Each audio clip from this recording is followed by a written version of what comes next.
Assalamualaikum warahmatullahi wabarakatuh. Selamat pagi, salam sehat selalu. Nama saya Priantoro dari Universitas Terbuka UPPJ Jakarta dengan Prodi Sistem Informasi dengan nomor ID 0566094453. Di sini saya akan membuat video sebagai salah satu tugas ketiga dari mata kuliah struktur data, di mana kita ada tugas ketiga atau tugas terakhir untuk semester kedua ini. Adapun tugasnya adalah untuk algoritma DFS dan BFS. Baik, soalnya adalah yang pertama, buatlah program pencarian menggunakan algoritma depth first search atau biasa disebut dengan DFS dalam bahasa Java. Yang pertama, gunakan graf dengan 10 node atau 10 simpul yang mewakili A0, A1, A2, A3, A4, A5, A6, A7, A8, A9.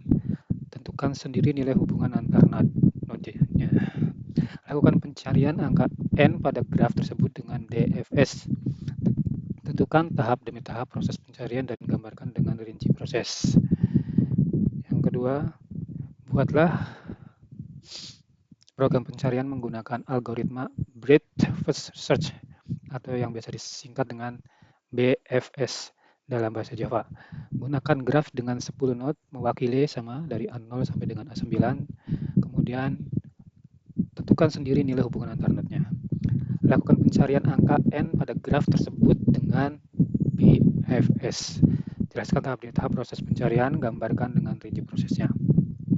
Baik, di sini saya sudah membuatkan grafnya atau pohonnya yang sistem BFS dan sistem DFS. Sebelumnya akan kita sedikit menguraikan apa itu DFS dan apa itu BFS. Jadi DFS dan BFS itu adalah salah satu bentuk algoritma penelusuran terhadap struktur data yang berupa graf. Graf itu ya seperti yang ada di gambar kayak pohon yang ada akarnya, ada cabang-cabangnya. Kemudian apa itu yang disebut dengan DFS? DFS itu kan deep first search dari namanya aja deep. Deep itu kan berarti dalam gitu. Jadi adapun bentuk algoritma ini adalah penelusuran terhadap struktur data graf atau data pohon dengan menyelami sampai ke dalam. Dari salah satu cabang sampai ke dalam sampai selesai sampai simpul akhir atau yang disebut dengan dead end. Adapun cara kerja dari DFS adalah penyelamannya itu pencariannya itu menyelam dari titik awal atau akarnya. Dan di sini akan kita gunakan sebagai akar adalah A0 dan target kita nanti adalah A9. Jadi pencariannya dari titik 0 atau dari akarnya bergerak menelusuri simpul.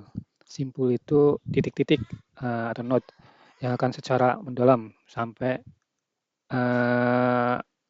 ujungnya, sampai titik simpul akhirnya. Bisa mulai dari kanan dulu atau kiri dulu gitu. Terus adapun salah satu cara kerjanya dengan sistem backtracking. Jadi ketika simpul atau node-nya yang tidak memiliki anak atau simpul tujuan sudah ditemukan, algoritma akan mundur kembali, melakukan backtracking ke simpul sebelumnya untuk mencoba cabang yang lain.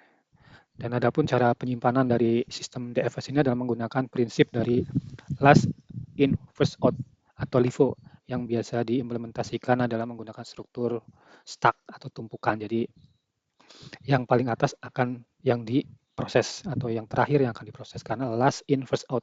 Jadi last terakhir in first out berarti yang terakhir yang akan segera diambil. Adapun karakteristik dari DFS adalah salah satu kelebihannya dia membutuhkan memori yang relatif kecil karena hanya menyimpan simpul-simpul yang berada pada jalur aktif saja. Kalau misalkan mendalam berarti jalur kanan, jalur kiri dari A0, A1, A3, A7 gitu. Kemudian setelah selesai di A7 dia maka akan balik lagi ke A1, nanti akan masuk ke A4, A8 gitu. Adapun yang menjadi salah satu kelemahan dari DFS ini adalah eh, tidak menjamin menemukan jalur pendek atau kurang optimal dan bisa terjebak dalam pencarian tanpa batas. Jika graf memiliki siklus yang dalam tanpa ada pembatasan kedalaman. Jadi kalau tidak kita batasin sistem DFS ini bisa karena harus mencari yang paling dalam dulu gitu loh. Beda dengan yang breadth-nya. Itu untuk DFS. Kemudian apa itu dengan BFS? BFS itu kan singkatannya aja udah, kepanjangannya udah breadth first search. Breadth itu kan melebar, berarti menyamping gitu ya, meluas, meluas. Jadi breadth first search itu adalah salah satu algoritma penerusan struktur data graf yang bekerja secara sistematis dengan menjelajahi simpul atau titik tingkat demi tingkat, jadi per level gitu. Dan cara kerjanya pun pencariannya itu mengunjungi setiap simpul, titik simpulnya yang selevel.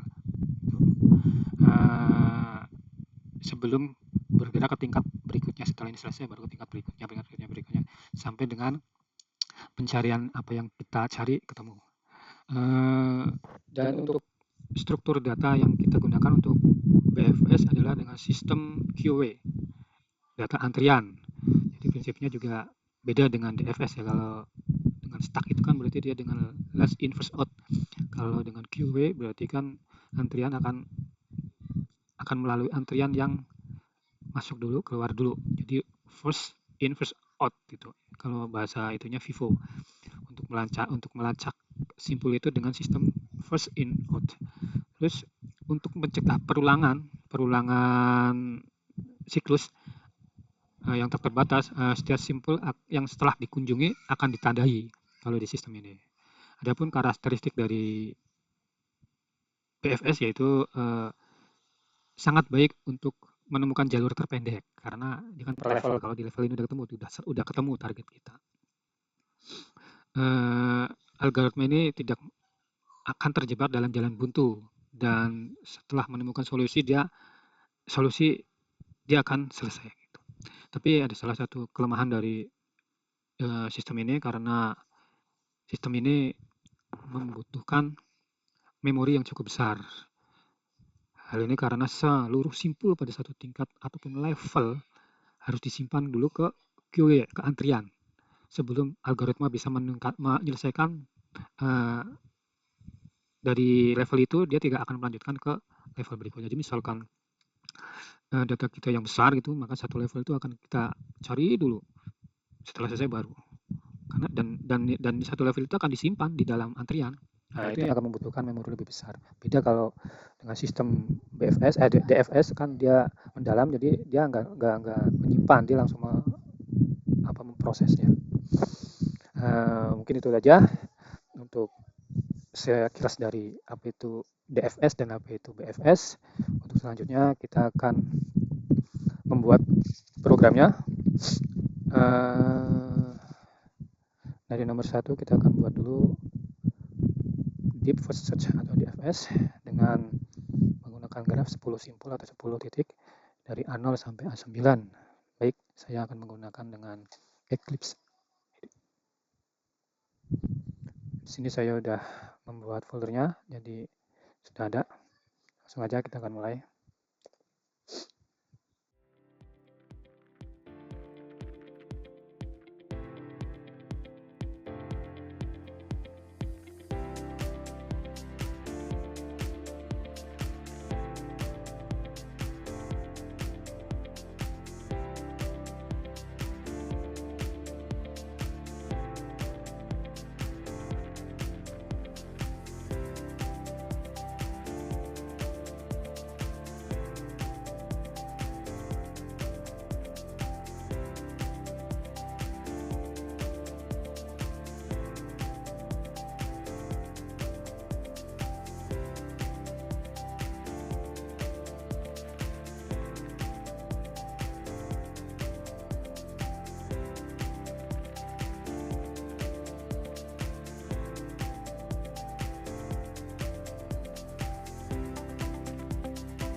jalur rancu.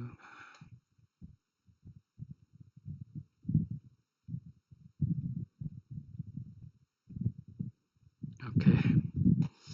Proses DFS mengunjungi dari A0, A1, A2, A3, A1. Kita lihat. DFS A0, A1, A3, A7. Oke. A4, A8, A2, A5, A9. Oke, ditemukan A9. Untuk BFS-nya A0, A1, A2, A3, A4, A5, A6, A7, A8, A9. Oke. Jadi untuk pengerjaan tugas 3 ini selesai dan berhasil untuk sistem DFS dan BFS. Terima kasih, semoga ini sesuai yang diharapkan. Assalamualaikum warahmatullahi wabarakatuh.